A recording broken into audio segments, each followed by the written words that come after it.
much for the kind introduction. So, good morning, Trivandrum. Good morning. No, you guys didn't have breakfast. Should I send you downstairs? Be ready because this is an interactive session. We'll keep asking you questions. So let's do this again. Good morning, Trivandrum. Good morning. A lovely morning to all of you. Thank you to Dr. Dev sir and the entire family. It's a pleasure to be here on behalf of my core team, Dr. Sunil, Gupta, Dr.Supratik, Bhattacharyya. We're very happy to be here and do this session on weight management in diabetes, a case-based discussion. So I would like to just declare this conflict of interest. This talk is supported by an unrestricted grant from Messrs. Abbott Nutritional Division International. Right, so why are we talking about weight and diabetes? These are numbers published from the National Study on Diabetes and Related Complications called the ICMR INDIAB study. This paper came out in 2023 in Lancet, in which we declared that India has 101 million people with diabetes, and if you thought that was a very big number, please note it is the lowest bar in the entire list of bars here. So that's diabetes. This is pre-diabetes, which is 136 million, so much higher. Hypertension is at 300, but then look at obesity, which is the topic of today's conversation and discussion. We have 250 million with generalized obesity as measured by BMI, and we have 350 million with abdominal obesity or waist circumference. So these staggering numbers are the reason we need this whole thing today. So we all know that diabetes and obesity, are like brothers. So now they're called as diabesity. They're like a twin thingy now because they go so much together. So why is that so? Increased nutrition, there are all kinds of hypotheses floating around, the overflow hypotheses, the adipokine hypotheses.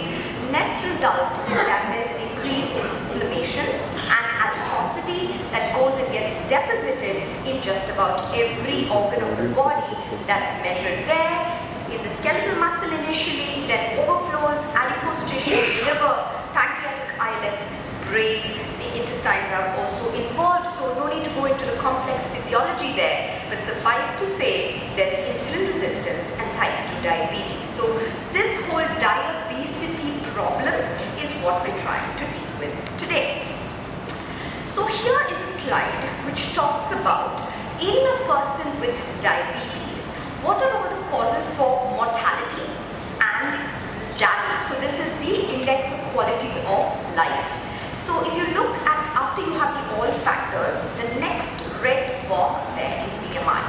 So for someone with diabetes, BMI is one of the single most important causes of mortality. So the higher the BMI, the more the mortality and the quality of life comes down.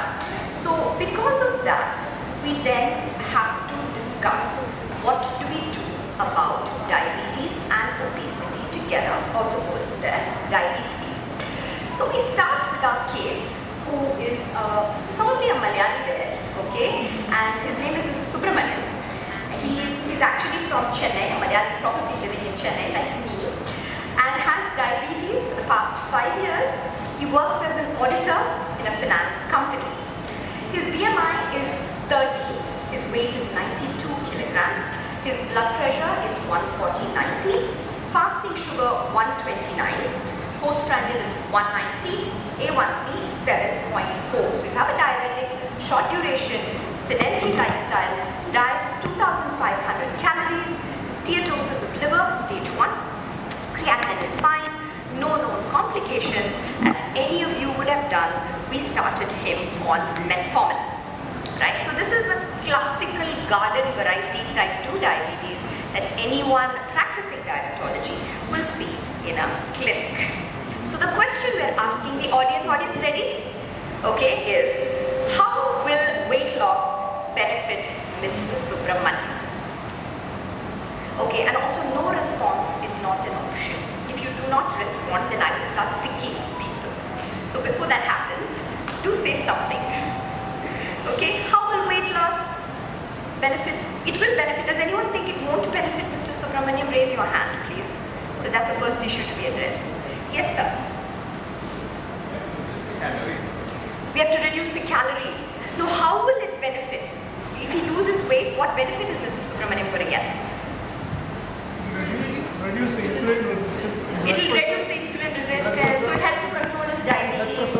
It will bring down his blood pressure. Superb responses. Anyone else? Cardiovascular complications come down. Very wonderful. Next. Huh? CKD comes down. Wonderful. Fatty liver will come down. Yes, yes. Preventing stroke and other problems. Preventing stroke. Yes, absolutely. Sugar will be better controlled. Better control, better manage diabetes, all the complications.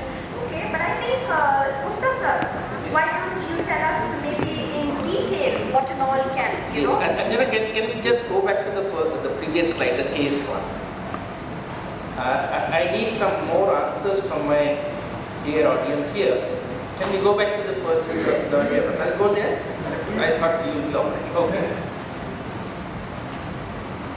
So, good morning once again, and you're on charge to participate.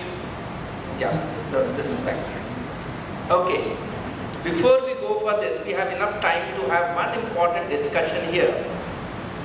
Whenever a patient comes to you like this, what is the first thing it should come to your mind? This patient seems to be a young patient, around 50 years, no other comorbidities. Obesity is one of the concerns, little hypertension, but there are no complications here. What is the next thing you should think of, and what will you do? Bring down the weight. Sorry? To bring down the weight. Reduce the weight. No, that is your target. What is your first thought process? What you will decide? You fix up the goals. No, what are your goals? Okay, anyone else? We should have prizes for the best answers. Huh? Something. We should have. Do you have something? Change in the lifestyle. Lifestyle modification. Because he is having a sedentary Share some prizes, some chocolate, some. It's like the pani ka bottle le piche ka. That's also good enough. We should give something. Yeah. will increase obesity. I feel any person that is obese, non-obese, first comes to you, the first thing should come in your mind is. Lifestyle modification. First thing you should think of this patient is what is your target. What are your goals? What's your goal for your HbA1c? What are your goals for your weight? What's your goal for BMI? What's your goal for your blood pressure? Once you fix up your target, then you should go ahead with what next. Yes, so I feel that you just go through one by one. Anjana is so nicely, beautifully, she has narrated the case. She gave you 140-92. What should be a target for a person with type 50 years of age, without any comorbidity? What should be a blood pressure target? It should be 130-80, that's one. What should be an HbA1c target? 6.5. I am little aggressive man. So it should be, and Supratik is more aggressive than me. He's younger to both of us, so he's more aggressive than us. He said, sir, I said less than 6.5. He said, sir, between 6 and 6.5. We were just sitting here, discussing it here. So I feel, first of all, you should first fix up your targets of HbA1c and then proceed and try to achieve those targets. So weight, blood pressure, and then of course someone very nicely said should not develop complications. So then I'll go to the next slide here, that how will you go ahead in this case. Your thing should be whenever a person, when we talk about weight loss, because there are senior abort people sitting here and they'll say Dr.Sunil Gupta is getting diverted to blood pressure here and salt. So let us now talk about what are your goals for your weight loss, and why should we reduce the weight. There are three different situations in a person who is coming to an OPD, and this is very, very common. We as a clinician, almost every young person, especially if he is less than 55, 60, and those who are coming in 30s and 40s, they are 100% asking you for one thing, Dr. Sahab, can I do everything without taking medicine? And even if you ask me to take insulin today or tablet today, will I be able to off the medicine after some time? That's the first question any person is going to ask you, and that is why we have to understand these three small strategies in any given case, which will be applicable to anyone who is coming to you. One, someone may come to you with pre-diabetes, either impaired fasting glucose, impaired glucose tolerance, HbA1c less than 6.5. Sir, my parents have diabetes, my relatives have diabetes, I have got one of the aunt and uncle has got bypass surgery done. No sir, I am just 35 years of age and 40 years of age. I don't want to blend up into all those.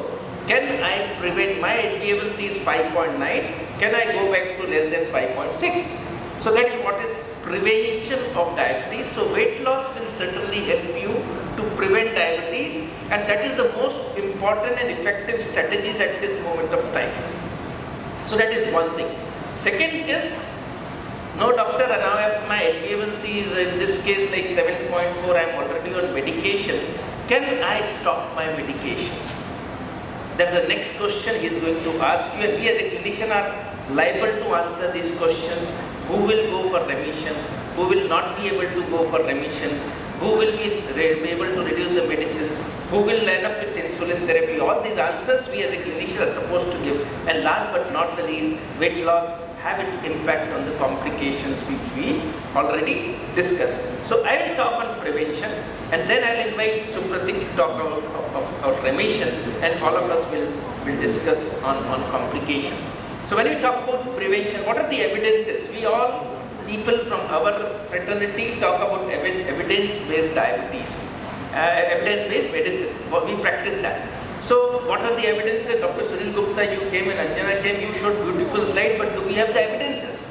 That can, if you start reducing weight, if you start lifestyle modification, if I go for regular intensive exercise program, very structured one, and if I lose weight, what are the benefits, and do we have the evidence that we go for remission, we go for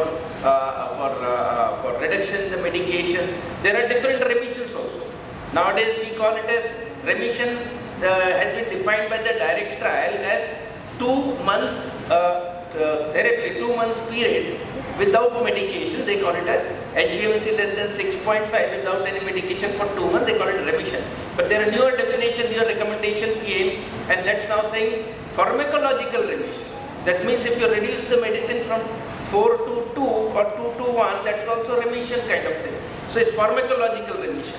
So all these things are possible by lifestyle modification and the weight loss. So we have dark field trial, which is a Chinese trial, which is again, I'm not going to go in detail of all this trial, but we have Chinese trial, we have Finnish trial. Diabetes prevention DPP program is one of the American trial, and all these trials have classically shown. We have Indian diabetes prevention IDPP 1 and as well as 2, and both of them have classically shown that lifestyle modification and metformin might work. Then we have the CLIP trial that has also shown that we can certainly reduce the risk of development of diabetes from pre-diabetes. Some of them have taken most of them have taken the pre-diabetes population, IMG, IGT or pre-diabetes, and definition might differ from one to another. But most of the trials have classically shown, if I just talk about the DPP trial, they have classically shown that that lifestyle modification has upper hand. Around 58% reduction in development of from pre-diabetes to diabetes versus the metformin. So better than the pharmacological therapy, you have lifestyle modification which is an upper hand as far as the DPP trial is concerned. But DPPI trial has given almost equal importance to diet plus exercise or diet or exercise alone, as well as metformin, almost similar results there. So this is a DPP trial where you can see lifestyle modification has given a better results as far as conversion from pre-diabetes to diabetes is concerned. And weight loss and reduction of the incident diabetes risk in the DPP trial, 5 to 10% of the baseline accounted for the maximum benefit in terms of diabetes prevention.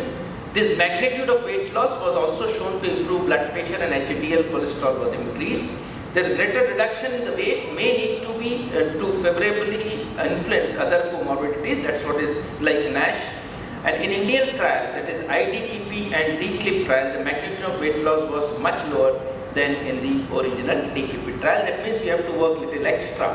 And even now recent recommendations are saying if a Caucasian does exercise for maybe 150 or 180 or 200 minutes, the benefit of the same benefit if you want to have, you have to have 300 minutes per week rather than 150 or 180 minutes per week. So we have to work harder to achieve that goal. The critical role of weight loss in the management. So what are the benefits? Just 5% weight loss. Most of the trial will aim for 10% weight loss, but then we have three categories. Less than 2% they say non-responders, 2 to 5% mild weight loss, 5 to 10% is a moderate weight loss, and more than 10% is a real good weight loss. So even if you achieve a 5% reasonably good weight loss, you will be able to achieve a reduction of HbA1c by 0.5%, systolic blood pressure by 5 millimeter, 40 milligram in reduction in the triglyceride, and 5 milligram increase in the HDL cholesterol. Let me have one more statement here. HDL cholesterol, we call it as a gentleman cholesterol. All other cholesterol are called as bad and ugly cholesterol. LDL is bad cholesterol, triglyceride is ugly cholesterol, HDL is gentleman cholesterol, and there is no proper drug and pharmacotherapy to increase HDL. The only therapy in the world which is the most certified one is exercise, exercise and exercise. So exercise is the only possibly evidence-based drug to increase HDL cholesterol, and lifestyle modification should certainly help. I feel now we have talked about primary prevention and of diabetes. I feel let's talk about little about remission, because now every person wants remission. I have seen patients coming with 3 times, 4 times a day insulin therapy and still asking. Yesterday only I got one lady who's on insulin almost since 6-7 years. Now she must have got exposed to that WhatsApp message and she came, "Sir, my insulin will stop now. I can go back to remission now." So people have that kind of expectations, and we have to be prepared for such things here. Over to Supratik. Thank you, Dr. Gupta, for setting the stage so nicely. And I'll be talking about this, which is very important. And then I'll talk about one of the study from UK, which was very impactful, and that was called a direct extension trial. But before that, let's look into this. So the first one is the counterpoint one, which showed the use of a very low energy liquid diet. Okay? And the composition is up there, you can see, and it contained vitamins, minerals, trace elements, so everything in one place, and 3 daily portions of non-starchy vegetables consisting of about 90 kilocalories per day, and such that the total energy intake was roughly around 600 kilocalories. Now, do you think this is a feasible diet, around 600 kilocalories? Yes, for a short time. Yeah, I think it does wonders if you want to lose weight very quickly. And many of you have weddings coming up. You want to look great in the pictures, and you want to lose some weight really early. So yeah, I think this is a great diet to have on board if you want, quick weight reduction. So it also showed very interestingly that it could improve hepatic and pancreatic steatosis and improve hepatic insulin sensitivity. And we know that in Indian phenotype, insulin resistance goes a big way in causing dyslipidemia, dysglycemia, whether you're talking about the hepatic fat buildup, so everything is accounted by this insulin resistance at the first place. So the first phase insulin secretion also was improved in individuals with type 2 diabetes. And the second one that we are talking about is a counterbalance one, which showed the weight loss and diabetes remission induced by our 8-week VLCD can be maintained over a period of 6 months in a significant proportion of individuals with type 2 diabetes. So now this answers your question. So almost 50% of the population was compliant with such a low kilocalorie diet. So the encouraging results of these trials led to the design of something which we're going to talk about now, called the direct trial. So the direct trial was published, the first part was published in Lancet in 2018, and direct 2 was published in 2019. And the study design was that, initially we were looking, there was an interim analysis at the end of 2 years, and there was a direct extension trial at the end of 5 years as well. So who were the people who were selected for the trial? Those who were between 20 and 65 years old, those who had a BMI between 27 and 45, those who were not on insulin, and those where the duration of diabetes was relatively short, less than 6 years. So this was the inclusion criteria, and you had 2 arms.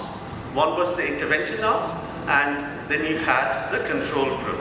So in the intervention arm, you had those, so all the medications, whether they were antihypertensive medications or those who were OHAs, they were stopped completely. Okay, and they were put on a supplement. So they were withdrawn, and they were given a formulation which contained about 825 to 853 kilocalories per day for 12 weeks, and they were followed up, and the interim analysis was done at the end of 1 year and 2 years. So what was seen at the end of 2 years was that majority of the people, almost 46% in this group, intervention group, achieved a remission, which was excellent. At the end of 1 year, almost 12 kilo weight loss was seen in the intervention arm, which gradually increased at the end of year 2. But obviously, it was difficult to maintain such a low kilocal diet over a period of time, and at the end of 5 years, that fell from 12 kilos to around 6 kilos, but even then, it was much better as compared to the controller. So now you can see the results in here regarding the direct trial, and then you can see the primary outcomes and remission, what we talked about at the end of 12 and 24 months. And again, as we said, this was taken forward as the direct extension trial, and then we looked into the data at the end of 5 years, which showed that there was significant reduction in all the endpoints, whether we are talking HbA1c, whether we are talking weight, whether we are talking remission. There were significant differences numerically versus the control population. So almost half these obese, overweight individuals with type 2 diabetes, less than 6 years duration, who had 10 kilos weight loss, achieved diabetes remission, as we saw, recovery of the first phase of insulin response, and then first study to suggest the ability of the beta cells to recover persists after the diagnosis and is linked to type 2 diabetes duration. And the 5-year extension trial that we already talked about, we're just looking into the data in here, you can see the numbers that obviously you see a very robust decline in the HbA1c weight at the end of 1 year and 2 years. This gradually weaned over time. So by the time it was 5 years, it was not as dramatic, but again, as to emphasize again, this was significantly better as compared to the control group. So may I now invite Dr. Anjana to speak a few words regarding whether lifestyle modification aimed at weight loss decrease complications in type 2 diabetes. Supratik, you guys in the UK do everything very small, but the Americans, they like to do everything big. So whether it is your cappuccino in Starbucks, or whether you're doing a trial on diabetes remission, they do everything big. So this is a look-ahead trial from the US with 5,000 participants from practices all over the US. They took people with type 2 diabetes and asked the question, can lifestyle intervention compared to standard care have an effect on the complications? Okay, so we talked about prevention. Dr. Gupta said that. Then Supratik talked about remission. Now we're at complications, and here we're looking at cardiovascular disease particularly. Now this was a very intensive lifestyle intervention where for these people in the intervention arm, they had weekly kind of meetings and sessions and things like that on diet and exercise for 6 months. Then they had 3 times a month. Then for 2 years after that, they were still years 2 to 4, they were still following them up monthly. So it was quite an effective kind of intervention that they had. And and look at the changes in weight, that's A. Okay, so you can see that the control is in red and the intervention is in blue. So look at the changes in weight. B is physical fitness, C is waist circumference, and D is A1C. So there's no doubt there. The lines are clearly separated, showing the effects of intervention over the years of study. So these people who was followed up for almost 10 years, and even during the time, so you typically in any study, when the active intervention is over, after that year, you will see immediately it goes up a little bit. But look at even at 10 years, you will see these differences. This is the effect of the lifestyle intervention.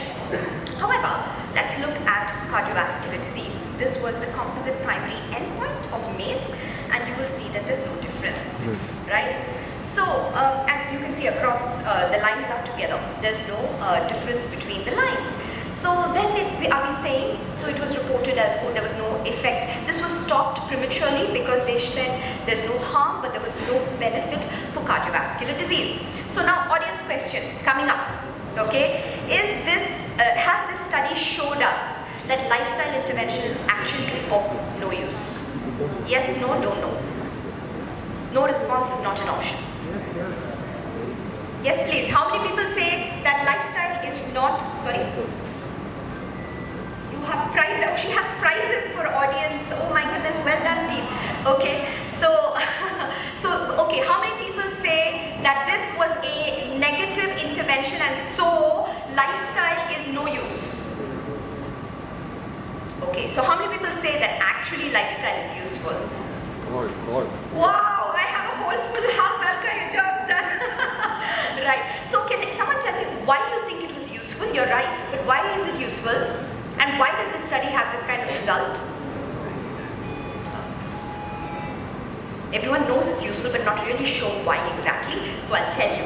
The study had chosen a healthy group of individuals in the study because they wanted them to do exercise. So they underwent fitness tests. They took younger, shorter duration diabetes. They took people who were, able to exercise. So this is a very healthy population, no complication, much complication. Only 14% of the population, the entire group, had history of cardiovascular disease. Now, how can you expect this very young group of people to develop complications at 30, from 30 to 40 will you develop, cardiovascular disease and die? That's not likely. So because of the kind of group selection, you don't have that difference between the groups. However, there were non-significant differences in just about everything else. There were more people in the group who achieved an A1C of less than 7. I already showed you about weight. And look at that list of everything else in the body that improved: the lipids, the glucose, sleep apnea, liver fat, depression, urinary incontinence, kidney disease, retinopathy,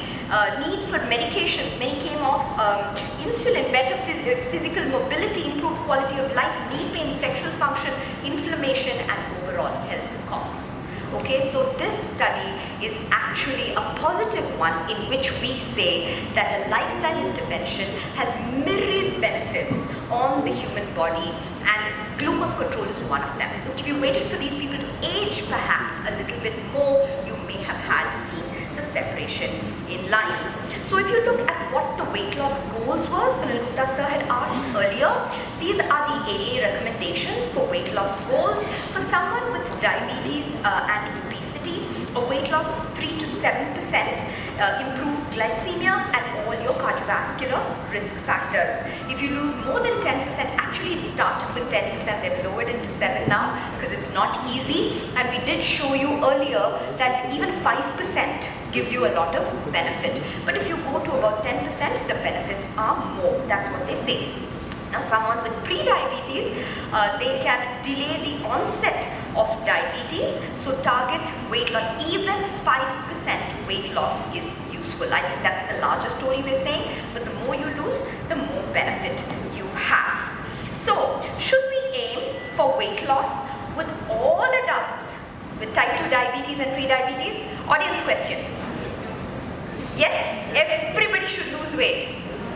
Yes. But what if the guy has a low BMI, man? Then what happens? Yes. Remember, in biology, nothing is 100% ever, right? So here we have the clustering of new onset type 2 diabetes in Indians, where we show different subcategories of type 2 diabetes. The first one is called severe insulin deficiency diabetes. Now these are people with severe insulin deficiency. Remove two prices from the UK. I said before because they might forget and they might not be having at that moment. But thank you very much. So we have that first, and if that is over, then we'll have these two prizes. Okay. So let's go back to the. I'm sorry, I have the slide changer. Yeah. So we have now classified our case, and Anjana has very classically showed you that second part. So your case belongs to this IROD category of insulin resistant, and your aim is to go for the weight loss. So we have, as we started at classifier, first is what your goals. So this is one of the thing you have. But suddenly everything just changed, and Anjana is little biased when it comes to this slide, and she wanted to put this particular topic here. And women, she said, no sir, we will not skip any of the slide. I said, why women? We have shown the photograph of a man. He is from Chennai. Why want now women?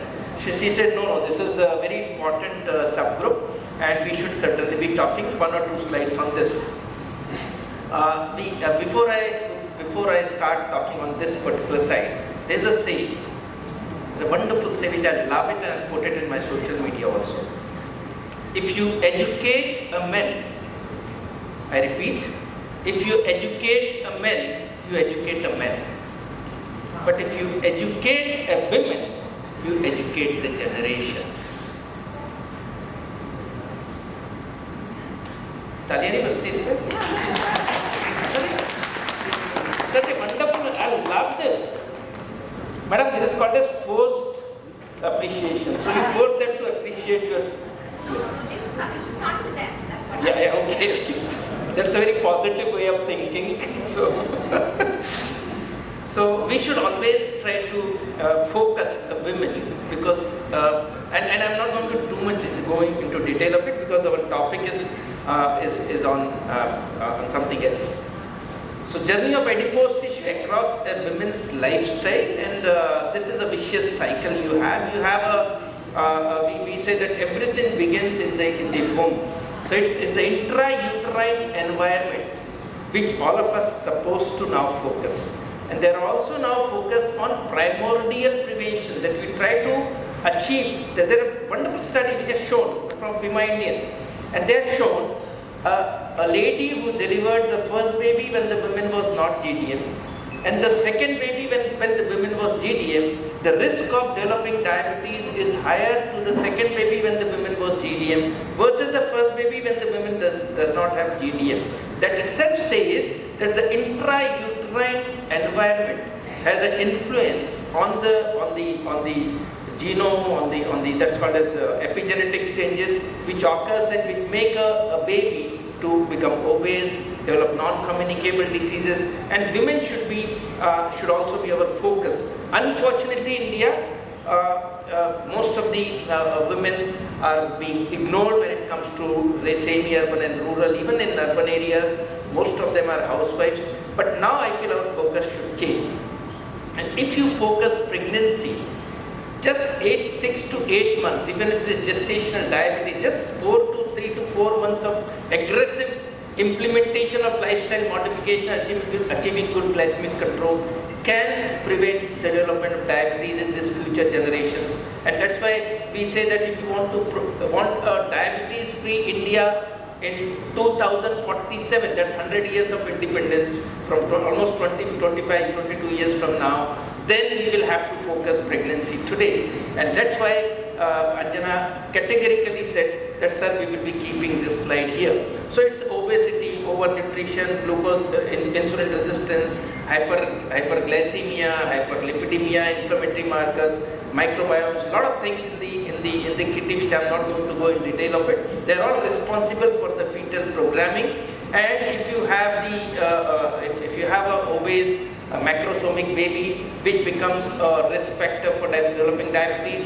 So if your birth weight of a baby more than 3.5 kg or birth weight of a baby less than 2.5 kg, both of them are equally at risk of developing metabolic diseases at their adult life, and all of us should be focusing on this area more aggressively. And once we have a obese women becoming pregnant, will deliver a little higher birth weight baby, and this again epigenetic change will continue, and this vicious cycle has to come down. That is why we should now be focusing pregnancy, diabetes, not after diagnosis of pregnancy, but from the puberty and from the very preconception level.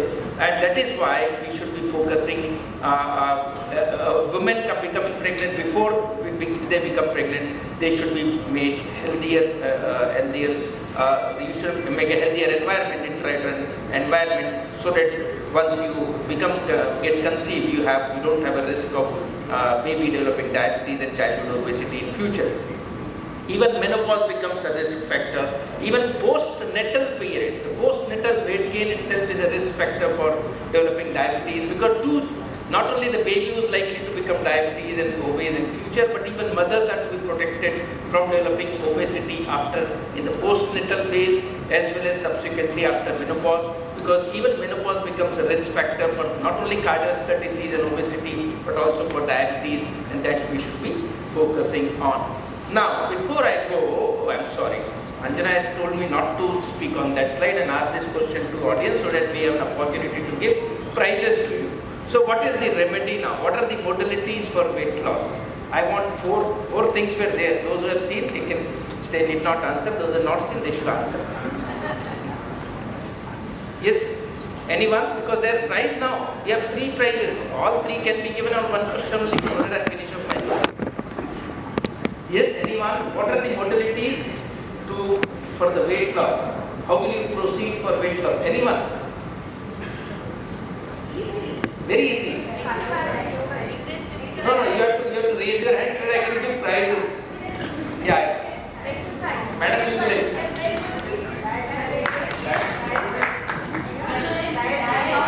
Diet.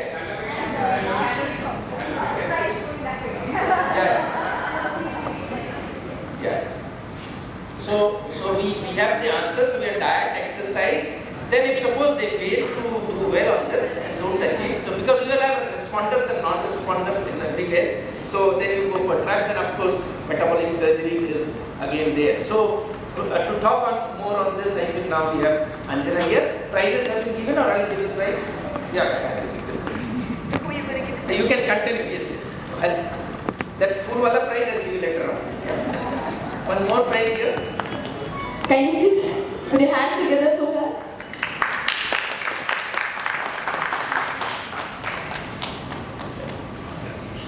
Thank you. So we're now going to focus on some of these, various categories, the diet, which is medical nutrition therapy, pharmacotherapy, and surgery, and to look at each of the BMI categories. So for a BMI of less than 27, diet is the one that's recommended. For you, as you go to 29, 30, then you add drugs to it, and above 30 or so for a diabetic it's 27.5, that's what's given in the asterisk there. Then all 3 are important, but please note that diet is there throughout in the modalities for weight loss. So now let's look at diet. Now there are multiple dietary approaches, dime a dozen, you name it. Fad diets are there, keto, paleo, intermittent fasting, time restricted eating, low calorie, very low calorie, low carbohydrate. As confused as you get, as messy as it is, there are millions of diets going around. But the question is, which one do we follow and what works? The simple answer to that is that every one of these has its plus and its minus. All of these work for short periods of time. But we are not worried so much about this short periods of time. We're talking about long-term disease control, prevention, control, and prevention of complications. So, for the Asian Indian diet, what is the optimal diet for us Asian Indians to prevent diabetes in someone who doesn't have and cause remission in those who have it? Now, given the first column here are the current dietary intakes of our population. As you can see, 60 to 70% of everything the Asian Indian eats across the country is carbohydrate, right? Then we have protein at 12%, grossly not enough, and fat is at 25%, fiber is also low at 3.5. 5% of what you eat. So the first column here is about remission. Remission in NDD and pre-diabetes, both are given here, and the targets are pretty much the same. What you have to do is decrease the carbohydrate consumption to 50% of all you eat. You don't have to go into extreme fads. You can allow about 15% of carbohydrate in the diet. Now when you decrease carbohydrate, you have to be careful because automatically fat will increase. Fat is at 25% and it's fine there. Not to increase fat. Decrease the carbohydrate. So what do you replace it with? Protein and fiber.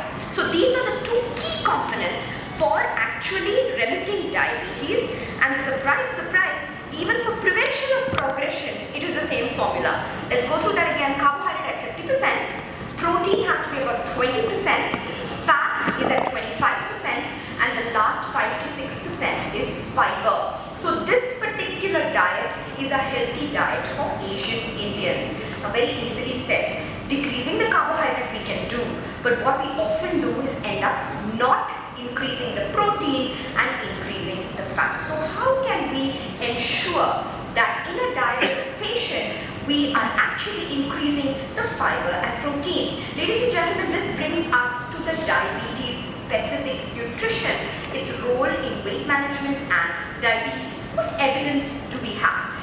We know that the diabetes specific nutrition has specific micro and macronutrients that help to manage dysglycemia, all the cardiometabolic risk factors, and even remember there is one thin group of people. Okay, so malnutrition both ways, it does help.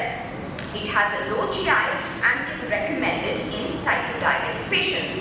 So now if you look at it, there are two phases to two parts to this, the blue part and the yellow shown here for easy understanding. One is you use it for weight loss as a meal replacement.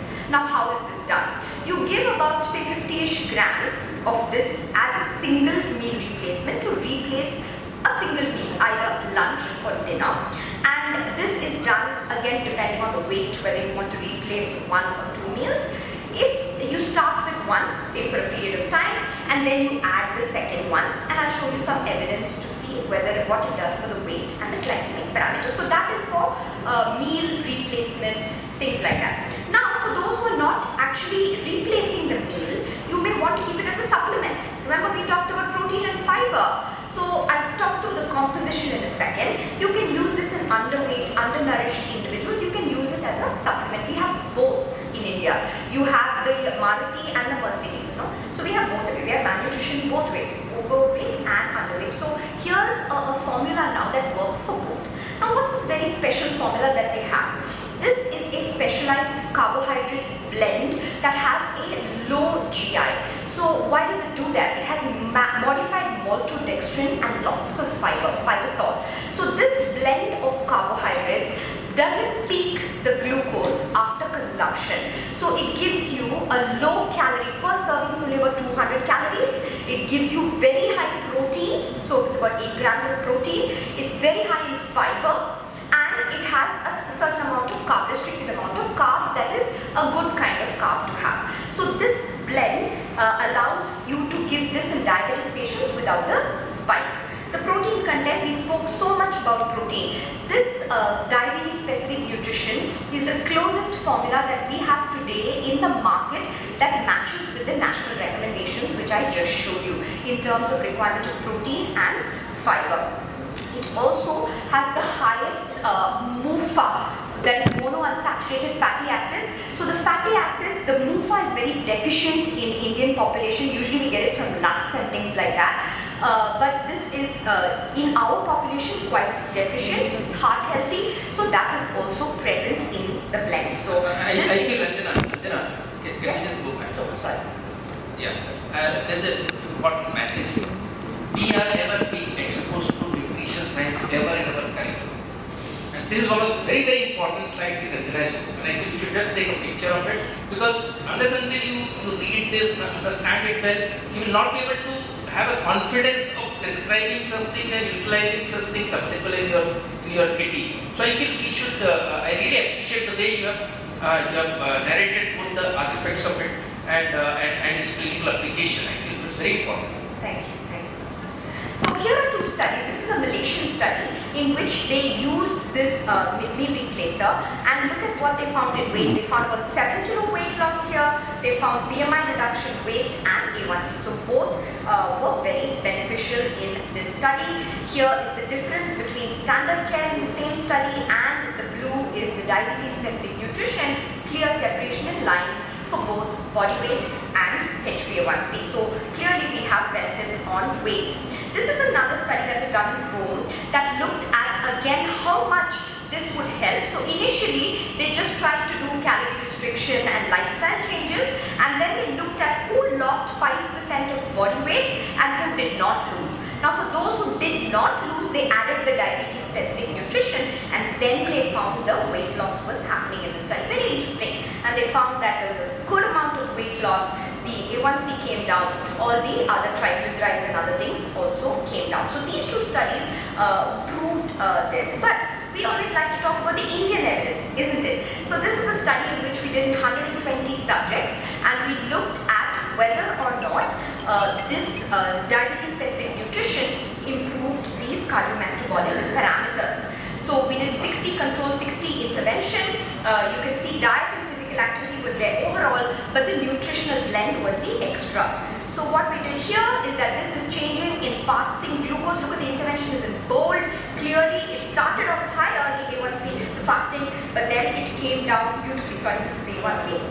It came down beautifully and stayed at the end of 3 months clearly separated. This is fasting plasma glucose, also came down very well. This is area under the curve. Okay, so this is from a CGM that we were able to compute, and you can look at the lines, the variability comes down as also shown here in the MAGE that is shown here. So look at the blue line, the tough blue line, you can see that the variability has come down. So this blend is working beautifully, especially in the Indian population. Now, Supratik, would you like to come tell us how to incorporate this into a weight management program?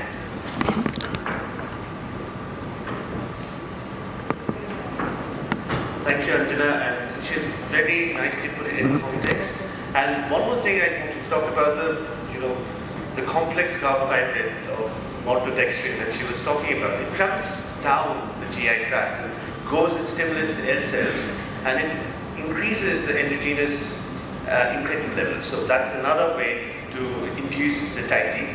And obviously, going forward, we're talking about partial versus total meal replacement, and we're going to talk about the places, and Dr. Anjana has very nicely put into context as to where to give replacement versus where to supplement. And those who are underweight, those who require supplementation is one group, and then others who are struggling with weight issues, and they will be undergoing either partial or full meal replacement. So how do you go about it? You give calorie restriction, and then that will cause greater weight loss and improved A1C and improved nutrient quality, which would also reflect on the glycemic endpoints as well. So it has been clearly shown that diabetes-specific meal replacements and a partial meal replacement plan was associated with improvements in nutritional quality, because you're ensuring that everything that the person needs is in one place. So it's a master meal plan for you, everything that's being put in a platter for you, and you need not worry whether you're missing out on micronutrients, whether it's in right proportion or not. So that's why this is very, very important in terms of weight loss, and while also improving the cardiometabolic risk factors. Now, diabetes-specific nutritional formulas for whom and how much. For those who are normal weight, uncontrolled A1C more than 7%, 1 to 2 diabetes-specific nutritional formulas per day to be incorporated into meal plan as a calorie replacement for meal, partial meal or snack.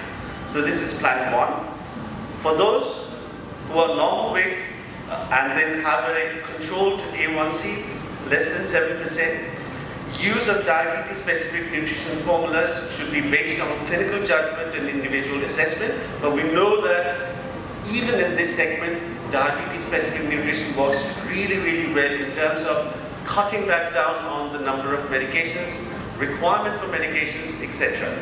And those who are underweight, use diabetes-specific nutritional supplements 1 to 3 units per day per clinical judgment based on desired rate of weight gain. So here the idea is to maintain body weight or even increase it if the weight loss is a concern. So going back to the case that we had, Mr. Subramaniam has modified his lifestyle significantly now. His sugars are under control and he has been able to stop the medications for diabetes. So you can look at the A1C number has come down significantly from 7.4 all the way to 6.2. And if you remember, the background medication he was on was metformin, and he now does a regular walk of about 30 to 40 minutes per day. Diet is now restricted to about 1700 kilocalories. The steatosis in the liver has resolved. Everything seems to be okay. Metformin is now stopped. And what do we do now? Thank you, Supratik. Have we done it all right with Mr. Subramaniam? Audience question, yes, no? How many people say yes? Quickly, we're out of time. There's something we forgot. We gave him only diet. What happens if you give only diet? You're going to lose weight, lean mass, fat, everything. Okay, so there's a big problem if you want to lose fat and want to keep it off. But what if you lose lean masses as well? There are all kinds of issues if you start losing lean mass. So given there is a list of issues which I don't have time to go through, but I can tell you that you need to preserve lean mass. So how do we do that? And that's number 2, and that's exercise. So we have the lean mass preservation that comes from a little bit of weight training. Don't worry about that. The only thing I want to tell you here, exercise is 2 types, aerobic and resistance training. Aerobic it helps you lose fat, lose weight, etc. But it's the resistance training that we often forget, and that's the one that's going to keep the lean mass going. These are the physical activity recommendations. We need to do 300 minutes. Please note, change in recommendation from 150 to 300 minutes of exercise per week for overall health. The more the better for weight loss. You have to add resistance training 2 to 3 times a week in order to prevent loss of lean muscle mass. So here you have all the evidence that shows that you can preserve lean mass with exercise as well. So we have a situation now where if you want to lose weight, do the meal replacers, lose weight and preserve the lean mass with exercise. So this is your combination of diet and exercise, and each component of this is important. We also have additional benefits: cholesterol, blood pressure, body fat, stress, bones, osteoporosis, quality of life, or even prevents you from dying prematurely. 5 years later, Mr. Subramaniam is back. Okay, we had all achieved all these things. Look at him, he's regained all his weight. Right? He didn't do any exercise. He regained all his weight. His A1C is 8.3. He's got grade 2 steatosis with liver, creatinine 1.1. It's looking very scary. So what I'm going to do is I'm going to call Sir next to ask the next questions. So for exercise over, so we go for drugs. I think we don't have much time here. So, okay. And I should compliment Ranjit for making this picture. He has created this picture. Anjana just shared with me, and he has made that that man big and small appreciated. So we should be also thankful to Ranjit here. So let's go for the next is going to be drugs, and we have n number of drugs. And before I go into detail of every drug, the only thing I'll tell you, globally, if you ask me, the only drugs which are approved and available started with GLP-1 analog. We started with liraglutide, now we have semaglutide, we have tirzepatide, and now there is going to be war between the bariatric surgeons and physicians, pharmacotherapy versus, and up till now we did not have debates too much of between surgery and this because they had a lot of upper hand. So we don't talk about cure for diabetes by metabolic surgery. In future might be these GLP-1 analog injectables are so powerful that they give you 10%, 15% weight loss, 20-25 kg weight loss with once a week injections. So they are going to be launched in near future, and might as well the metabolic surgery will be gradually going away from us if all these things go hassle free. And then we have these are the drugs which are anti-obesity drugs, but this will need extra lecture here. So we are basically talking about weight loss and the and the DSM. So we will stick to that. So anti-obesity drug concern is that none of these drugs are free of any side effect, and every one of our of us are using it. And we are also using semaglutide, though not available in India at this moment of time, but we are using it in clinical trial, and there are certain issues of GI disturbances. Long-term safety concern is still there because we still just have an experience of a decade. Weight loss persists only as long as the drug is used. That's very important. The moment you withdraw drug, you again have a rebound phenomena, and that's important. And quality of weight loss again is a question mark, fat mass versus the fat-free mass. This Anjana has already said. So we go for surgery, and it's over to Supratik. Thank you so much. And just to summarize, we have established that there is a good role of diabetes-specific nutrition. And in terms of lifestyle and exercises, we need both aerobic exercises and resistance exercises at least twice a week. So 150 minutes of aerobic exercises and at least 2 days of resistance exercises to prevent sarcopenia. So this is very important. We established that there is a role of pharmacotherapy. There were concerns with bariatric surgery earlier. Now we are developing pharmacotherapy which is giving you almost similar results as a bariatric surgery, but there are genuine concerns regarding the pharmacotherapies that Dr. Gupta talked about. So now coming to the bariatric surgery options, the most, what I can say is the popular one would be the Roux-en-Y, gastric bypass, and followed by sleeve gastrectomy, and also biliopancreatic diversions with the duodenal switch, single anastomosis, duodenal-ileal bypass with sleeve gastrectomy, SADIAS. So there are all the options are there, but the most popular one seems to be the Roux-en-Y. Now, bariatric surgery offers promise of greater magnitude of weight loss compared to lifestyle. More persistent weight loss and associated benefits can lead on to remissions, but then again, the issues are regarding malabsorption, and we know that that can be difficult to handle. So now I call Dr.Anjana to please come up. So just change the slide, Supratik.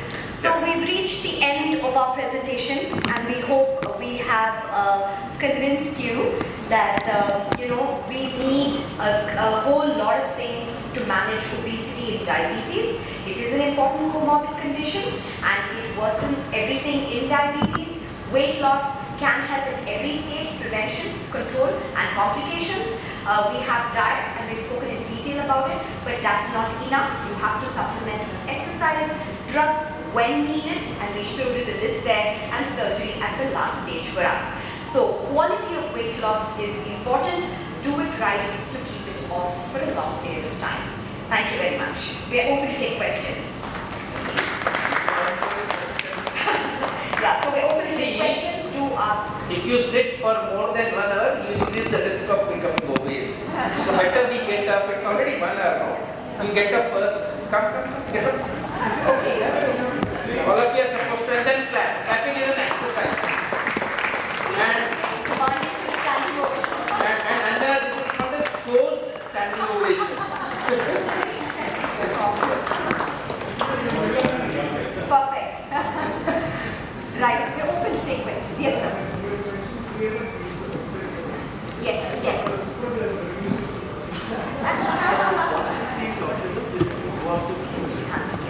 And the more the better. With exercise, especially for weight loss, the better. It was 150, now there's looking at the more thought for 300. Yes. What?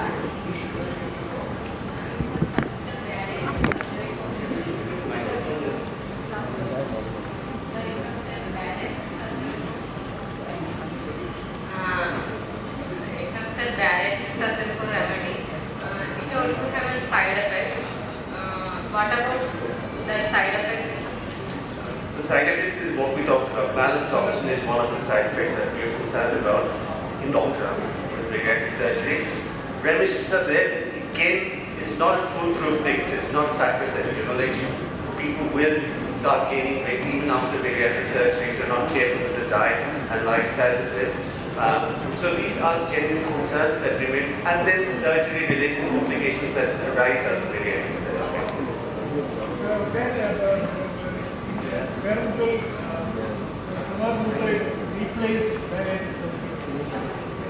So there is nothing called replacement. So we are achieving weight loss. So say for example, CagriSema is one of the things that we're looking into, which has a prospect of giving you almost 25% weight loss, which matches bariatric surgery's 30%. So we can use this in conjunction. So diabetes-specific nutrition, along with lifestyle, along with pharmacotherapy, along with bariatric surgery, everything can go hand in hand.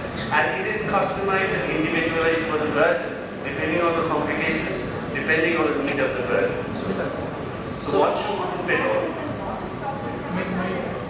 While there's a lot of talk of SEMASA and you go to some ADA sessions, it's only about all of that. There are complications associated with these, and also the effects are only as long as you take the drug. So these are the two important things. True, but the effect of surgery is permanent, right? The effect of surgery is permanent in the sense that there's no, you can't, that happens. It does happen. But here, once you stop the drugs, the effect of the drugs are gone. Whereas things like lifestyle, they are going to give you more long-term effects, is what I was trying to say. Sir. Yes, sir. Shashank, please. Ma'am, I have a question. Yes. Ma'am, you have already said there is lean mass reduction in diabetic patients Yes. due to over diet, Yes. calorie restriction control. Yeah. Why should we advise, as a dietitian, I will recommend advise some protein supplement for the not whey protein. If the patient is predominantly CKD, if it is whey protein, she or may take more water and it will be affecting kidney. This simple protein for protein supplement will be better. Yeah, so if you can take animal protein, that's the highest quality protein. If you're vegetarian, then you can use either natural proteins that you have in the diet or the protein supplements. One of these, any of those protein supplements are going to help and supplement your nutritional needs. That side is better for them. Some quick questions to both, yeah. No, two comments. One is that, coming to your point, you make a very valid point. Bariatric surgery has two issues. One is it has a very soft association of mental health issues and suicide. It's a very well documented issue. And second is that it can cause complete decay. So, it can be completely back to normal. We see that now after 20 years of bariatric surgery. They are our friends, they claim remission, they make some very tall claims on some. The problem with bariatric surgery is there is no uniform surgery. Every surgeon has his own little, somebody will say sleeve, somebody will say Roux-en-Y, somebody will say gastric bypass. So they don't know what they are talking about. Okay. And the original surgery on which all this data is based is on biliary pancreatic diversion, which nobody does it. Okay, so that's the problem. Secondly, the other issue with bariatric surgery is you fracture. The odds ratio of osteoporosis is clear cut. So those are two clear cut adverse effects. And with all weight loss, you lose muscle mass, but the maximum muscle to fat ratio which is altered is with bariatric surgery. Then semaglutide you mentioned. Yeah. Semaglutide is nothing but vomiglutide. Okay, if you want to vomit, this is the right drug to do. Okay, it's not vomiglutide. Okay, I call it. It's just that gut microbiota, Yeah. vomiting. Vomiting will disappear. That is right. And there are better drugs than available, like the dual agent, like the Dr.Supratik, etc., which are less on the nausea. And of course, semaglutide has, we don't know, it might become blind, it might get eye stroke. You never know what can happen with it. No? It's a very popular agent, but it is to be used with caution and care. Again, it will cause a lot of muscle loss. Therefore, So the best thing is nutritional follow supplement. lifestyle. Nutritional supplement is a very good thing. And my last comment was, all of you are standing. I was standing right behind. Okay, We saw that. Sitting is the next smoking. So all of us are smoking here by sitting. So would you like to make a quick comment? We need to close. I actually, it's not a big thing, but I wanted to talk about Mrs. Subramanian for a minute. Okay. And that is, we talk, what we don't talk about is the menopausal transition. Many of us think it's associated with weight gain, but actually there is a significant change in several things. One is the fat metabolism. The shift from fat to gynecoid and androidal, and you see that the moment the fat ratio changes, you will get into this thing. And unfortunately, it's not at menopause, but it starts a few years before Very much. menopause. So one of the things that I'm talking about, and just to get this word out, is just like we talk about peak bone mass. I think it's important to talk about peak metabolic health, meaning build up your metabolic health with adequate weight, nutrition, and things very early, Because a pregnancy, gestational diabetes, PCOS, and then the menopausal transition is going to pull this down. If you start from a higher level by keeping it, then the loss is slow.